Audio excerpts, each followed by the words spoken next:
Bonjour, je m'appelle Mustapha Ben Khalfat, je dirige le groupe PGE-PGO et Jobtimize. Beaucoup d'étudiants se demandent s'il faut plutôt choisir un stage long, une année de césure, ou une période en alternance ou en apprentissage. Quelques éléments doivent les aider à juger.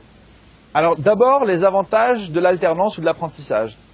Premier avantage, la longueur de l'expérience. Et sur un CV, mettre que pendant 2 ans, on a officié dans telle ou telle entreprise, c'est toujours un plus. Deuxième avantage, la fidélité à une entreprise, le travail en son sein pendant 2 ans ou 2 ans et demi est en général récompensé par un CDI. Et le but des entreprises lorsqu'elles recrutent des apprentis ou des alternants, c'est le plus souvent de les garder. Dernier avantage de l'alternance ou de l'apprentissage, la technicité avec laquelle sortent les étudiants qui ont choisi ces expériences. Ils ont une technicité par rapport à leur poste.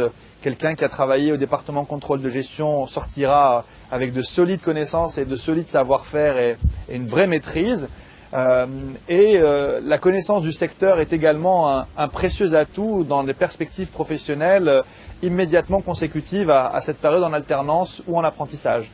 Il y a aussi des avantages à privilégier l'année de césure ou le stage de longue durée. D'abord, on peut varier, on peut changer, on peut explorer différentes pistes. On n'est pas cantonné à un seul poste et surtout lorsqu'on est jeune, on peut avoir ce désir dans un domaine précis de découvrir les différentes facettes du métier. Autre avantage pour ceux qui choisissent l'année de césure ou les stages longs plutôt que l'alternance ou l'apprentissage, ils sont là à plein temps et pendant tout le cycle. Alors que ceux qui au contraire privilégient l'alternance, voire l'apprentissage, le plus souvent passent 3 jours en entreprise, 2 jours en école ou 3 semaines en entreprise, 1 semaine en école. Donc cette cassure n'existe pas lorsqu'on fait le choix des stages. Dernier avantage, lorsqu'en stage ça se passe mal, voire très mal, on peut changer. Alors que le choix de l'alternance ou de l'apprentissage peut un peu coincer l'étudiant.